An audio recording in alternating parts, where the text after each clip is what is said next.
Country number 13. Turkmenistan. My favorite country is Turkmenistan because I think it's super interesting and weird as shit. It took us quite a while to cross the Iranian-Turkmenistan border, but we noticed the difference immediately after we crossed the border. The roads are clean, buildings are white, and there is literally no one on the street. It was indeed a unique experience as we drove down the empty roads without any traffic, a complete contrast with Iran. We heard the current president has a preference of white color, therefore all the buildings in Ashgabat are white, and it is called a white city. Even the Ferris wheel is white. In this world's largest indoor Ferris wheel, it kinda defeats the purpose as all the views are blocked by the window. Completely unnecessary. It is also rumored that policemen will give you a ticket if the car is seen dirty driving around the capital city. Thanks to this, we got our first car wash on this trip. We also visited a mosque while we were in Ashgabat. It's bigger, newer, and more luxurious compared to the ones we visited in Iran. Ashgabat at night was even more interesting. It is a combination of Las Vegas and Pyongyang. We even find some local guys who took us to dinner and show us around the downtown. They speak perfect English. We didn't get a chance to take photo at the end as it may got them into trouble within this country. We're still appreciative of what they do for us. And that's why I'm telling you guys are really lucky. Yeah, we hit the jackpot. and you actually speak English. Yeah, that's like the barest. We're very lucky. It's so beautiful. This is the stadium, right? This is stadium, yes, for soccer. Soccer stadium. Wow. This looks exactly like Vegas. Our last stop in Ashgabat was visiting this wedding hall where we saw a wedding ceremony just finished.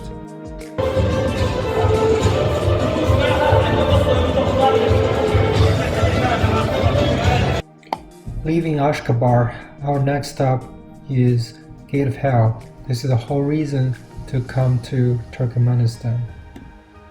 Many say a Mongol rally journey is not complete without driving through Gate of Hell. In order to get here, we started preparing our visa 4 months before the trip. Turkmenistan is one of the least visited countries in the world. Last year there were less than 7,000 people visiting the country. Gate of Hell, located in the central Turkmenistan, used to be a gas crater. Soviet Union tried to develop a natural gas field back in 1971, but unfortunately failed, which triggered continuous gas burning since then. Ironically, this mistake created the most popular travel destination in the entire Turkmenistan. The gas crater is 69 meters long and 31 meters deep. The day we arrived at Gate of Hell was a very popular choice as there were 2019 arrive on the same day. It is probably rare to have so many visitors in this remote part of the world, so we celebrated by driving around the crater.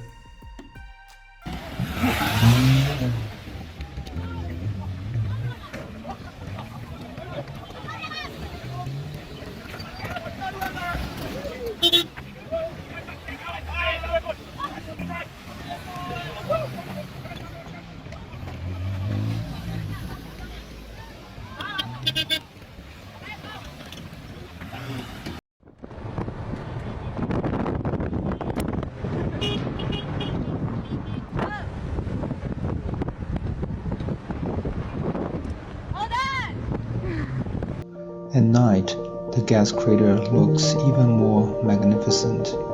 Just standing by it, you can feel the power of the nature. It was a surreal experience.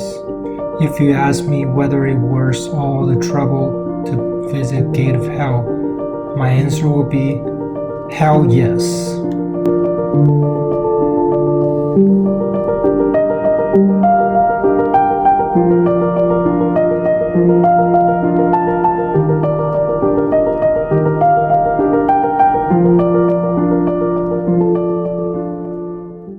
Country number 14. Uzbekistan. As the journey goes on, we're now entering the part of the world where the roads are much rougher. There were a lot more puddles on Uzbekistan road, which required us to drive much slower in order not to damage our car. Even so, we experienced our first flat tire on this journey. Luckily, a truck driver stopped and offered to change the tire for us. Another time, our exhaust almost fell off, so we had to go to a local car shop to fix it. People were so kind, and it almost cost nothing to fix the issue. Because of the bad road condition and long drive, we decided to take a local bus to visit the unique site of Pho-rious Aerial Sea. We're in Uzbekistan, country number 14. In a bus. Crowded bus. Very crowded. Standing room only. Not even standing room. After a 3-hour bumpy journey, we finally arrived at Munich, which used to be a booming fishing town next to the Aerial Sea. Due to massive cotton production in 1950, water in Aerial Sea were diverted for irrigation. This caused the then fourth largest lake in the world into an area only 20% of its previous size. Today, no one would imagine this desert in front of us used to be the Aerial Sea. The only thing that can tell this used to be a lake is the stranded fishing boat. These crumbling fishing boat now becomes the most popular travel destination in this small town, as it presents a grave lesson of how bad human decision could lead to ecological disaster. After visiting the Aerial Sea, we stopped by a few cities on the Asian route of Silk Road, among which Samarkand is the most famous. Samarkand, with a history dating back as far as 8th century BC, arguably has the most well-preserved Islamic architecture on this journey. We also visited the mausoleum for Timur, who is the great Mongol conqueror after Genghis Khan. The building was so beautifully decorated that it made me almost forget this was used as a mausoleum. Besides architecture, Uzbekistan also presents many delicious food. My favorite Uzbekistan dish is called plov, or pilaf in some other countries. Plov is cooked by browning rice into frying oil along with meat broth and adding vegetable and raisin and chopped meat on top and keep stirring until ready. As it takes a few hours to prepare plov, it is usually prepared in large quantity and only served for lunch. Therefore, it took us a few trips before we found a good restaurant that served plov. It is totally worth it though, as it turned out to be one of my favorite meals on this journey. Besides plov, I also tried making some Uzbekistan bread in a local pastry shop.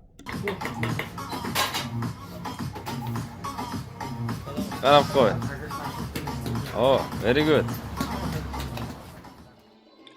We also enjoyed some fashion and culture show in Uzbekistan.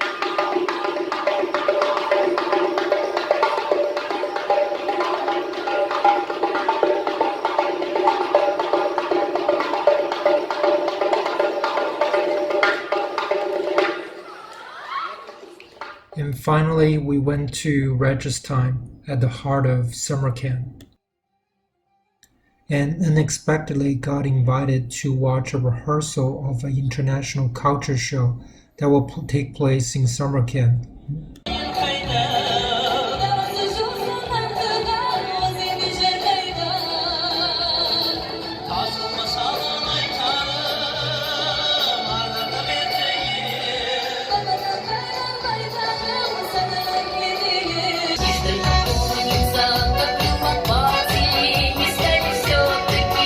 It was a magnificent show and a pleasant surprise to end our journey in this great Central Asian country. Country number 15. Kazakhstan.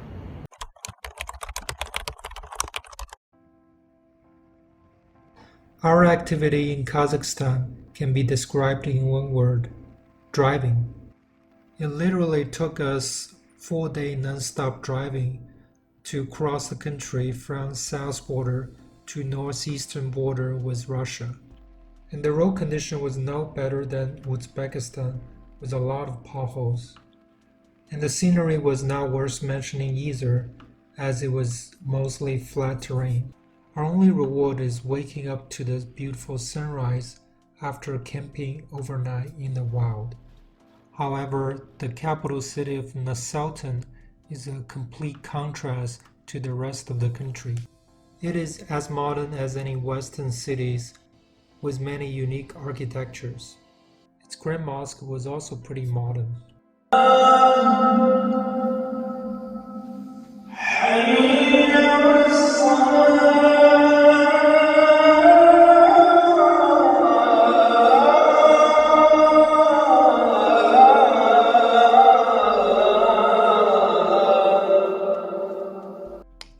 At night, we visited a few more iconic Nur-Sultan sites, including this tree-shaped observation tower,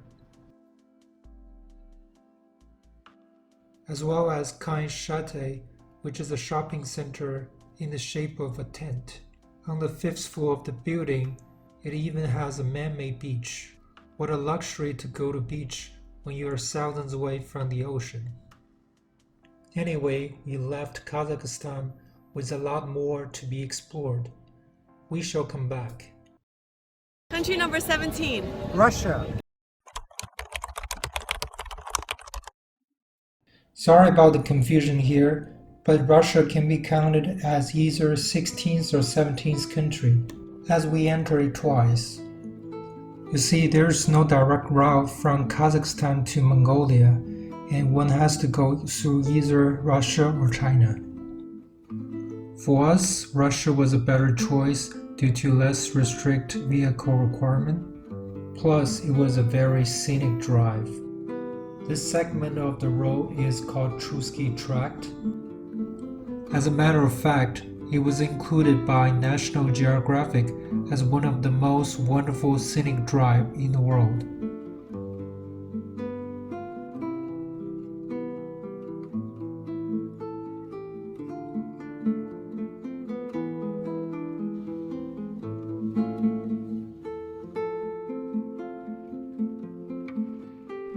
After Trusky Tractor, we went on to Mongolia, but our journey in Russia was far from over. After completing Mongol Rally, we continued our journey in Russia, and Lake Baikal is our first stop.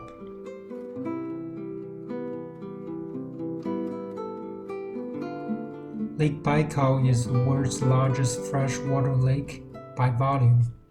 It is also the world's deepest lake, with a depth over 5,000 feet.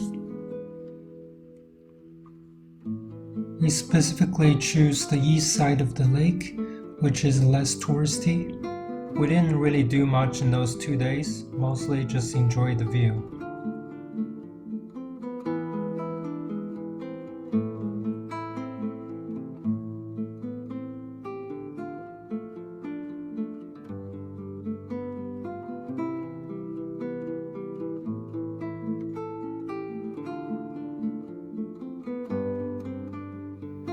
At hotel, we met Tatiana, who was funny, well-traveled, and she showed us how to collect mushrooms in Siberia.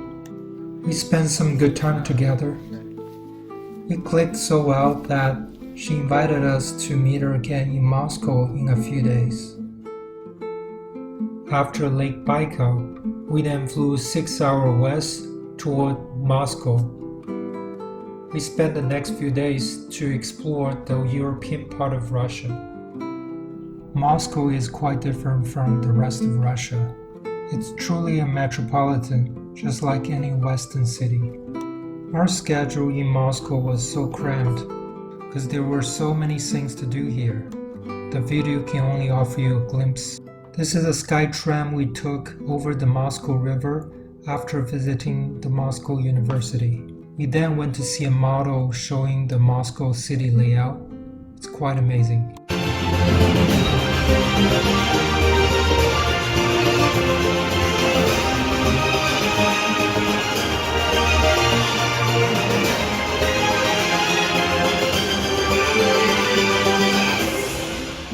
Any visit to Moscow is not complete without visiting the Red Square. We actually visit twice on 2 different occasions. Behind the Red Wall is the Kremlin. Of course, the most iconic building in Red Square still belongs to Cathedral of Vasily. Architecture is stunningly beautiful that you can never see enough of it. Another popular thing to do in Red Square is to toss a coin at this particular location over your left shoulder, which is said to bring you good luck. Last but not the least, watch a changing guard ceremony in Red Square. It's worth it.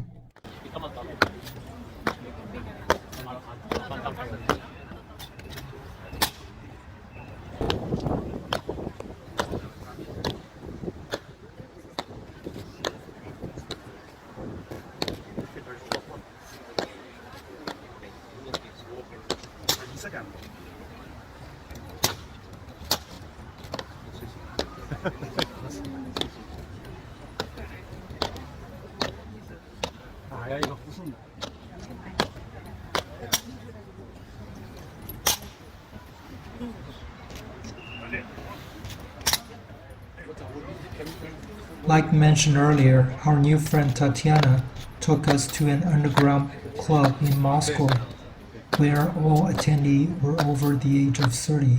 It's quite a scene.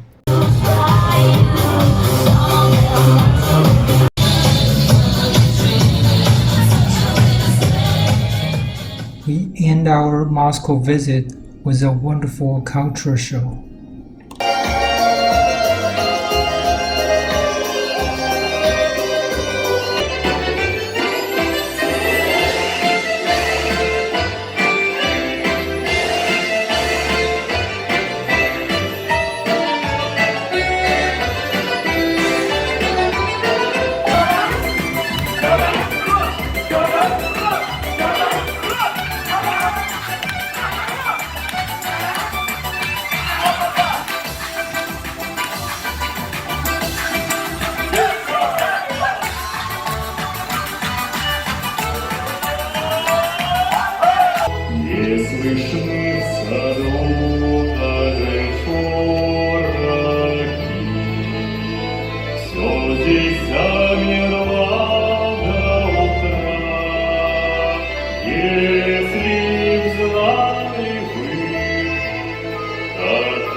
Our last stop in Russia is St. Petersburg.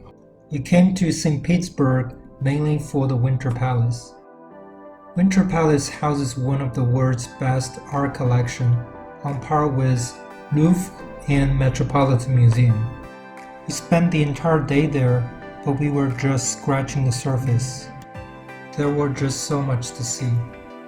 Luckily, we came across a wonderful quartet performance inside the museum.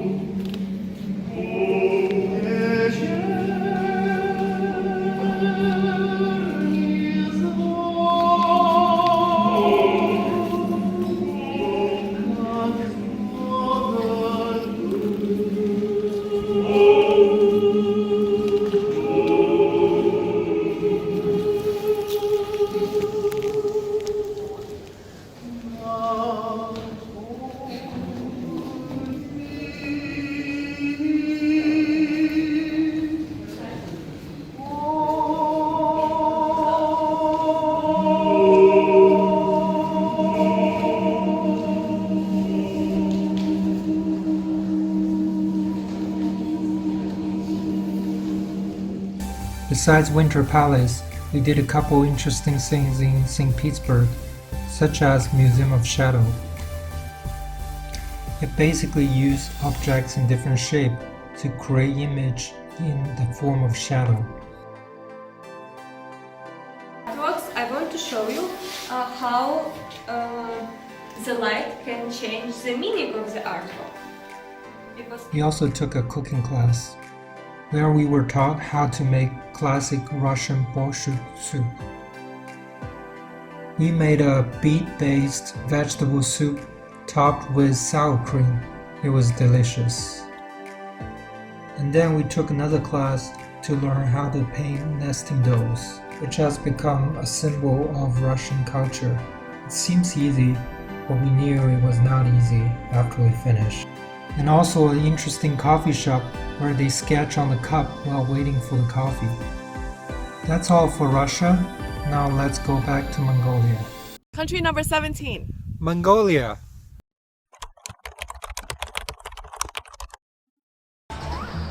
So my favorite country is Mongolia. I just amazed by the scenery, the nice people, and the amazingly bad road. Mongolia Road gives you a false sense of security. It's like beautifully paved and then a giant pit that you can die. We're driving across the entire Mongolia toward the capital Ulaanbaatar, but soon we realized there's really no road. Here we face some of the biggest challenge since the start of this journey. We're not able to cross this huge swamp, pond, whatever. So we have to go across this stupid muddy road.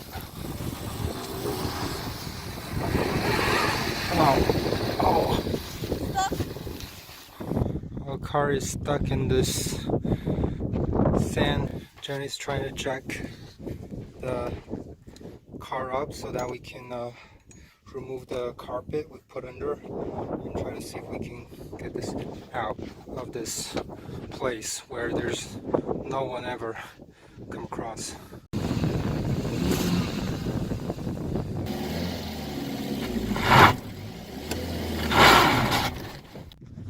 After 4 hours hard work, we finally get our car out of the sand pit.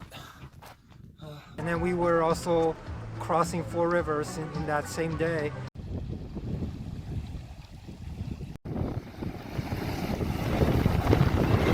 Hey!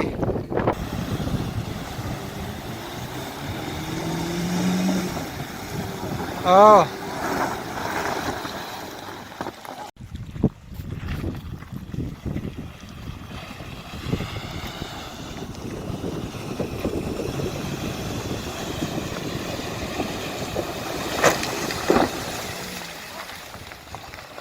And again, our car stuck in the mud for the third time, but fortunately this time we had someone came to help. Oh. Jenny is changing our tires. This is the second flat tire on this trip, but this is the first time we try to change tire ourselves. It doesn't break on some jagged rocks in the middle of nowhere, but it does it on the smooth highway. Yeah. Besides the road challenge, we have to camp quite a few nights and cook by ourselves, as there's no sign of civilization in many places we drove by.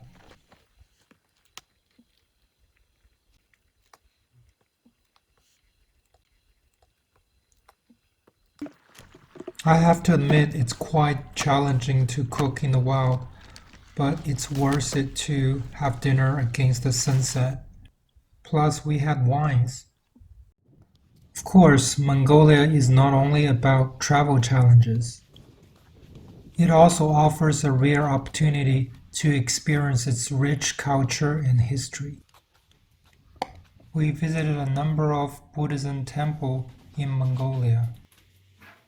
To my surprise, Mongolia practices Tibetan Buddhism, even though it's quite far from Tibet, which gave us a glimpse into how they conduct their religious ceremonies.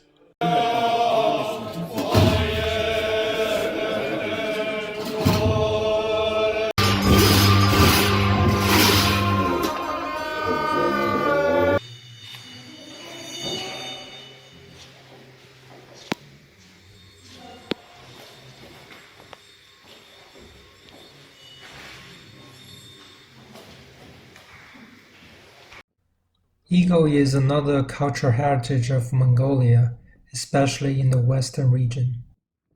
Mongolia used to use eagle for hunting, but now it has become a business to pose with tourists. Unfortunately, we couldn't resist the temptation to take photo with an eagle.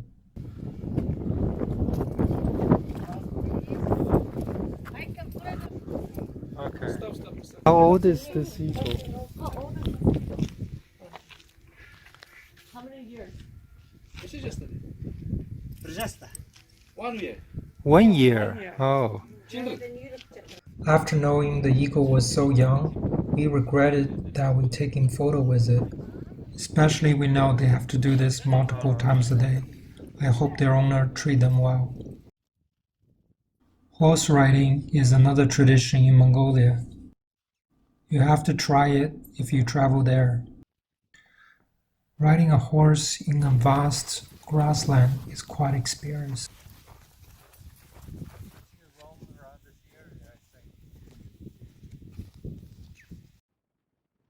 Also, if you know anything about Mongol Empire, you can't miss the largest Genghis Khan statue in the world.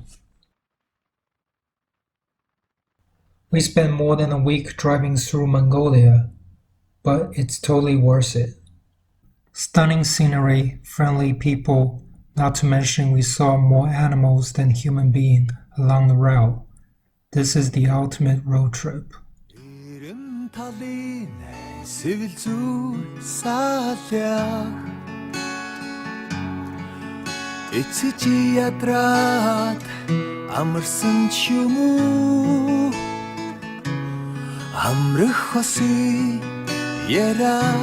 Сонсоход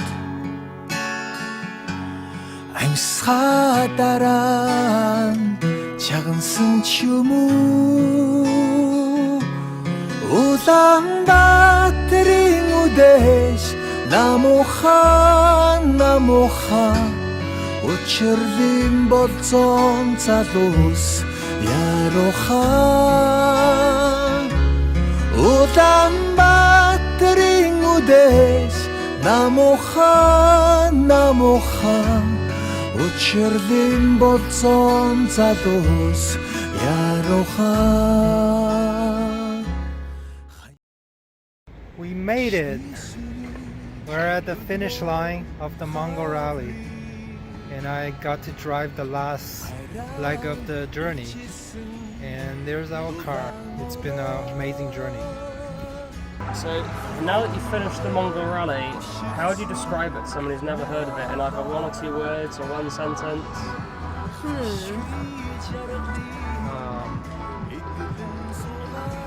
That's tough. Yeah.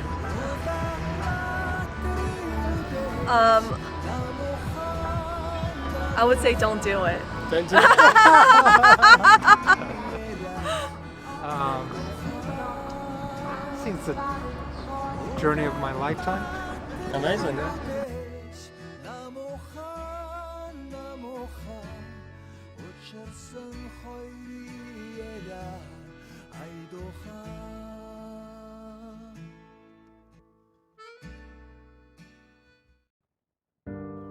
After completing the Mongol rally, I often ask myself, what is the best moments of this trip? Is it when enjoying stunning scenery, tasting delicious food, or having unique experience? Well, these are great, but deep down, I'm looking for moments that are spontaneous and personal that can be replicated or planned, which is when I connect with the people. The moment when we party at the gate of hell, the moment when a stranger offered to tow our car out of the sand, and the moment when we interact with local people. Our trip won't be complete without those we convoyed in Mongol Rally, those we met on the road, and those who helped us wholeheartedly without asking for return. And with these people, each place we traveled is not merely a geographical point on the map, but becomes a timeless memory that outlasts the travel itself. This is probably the reason we did the Mongol Rally, and why we will continue traveling.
Thank you for watching.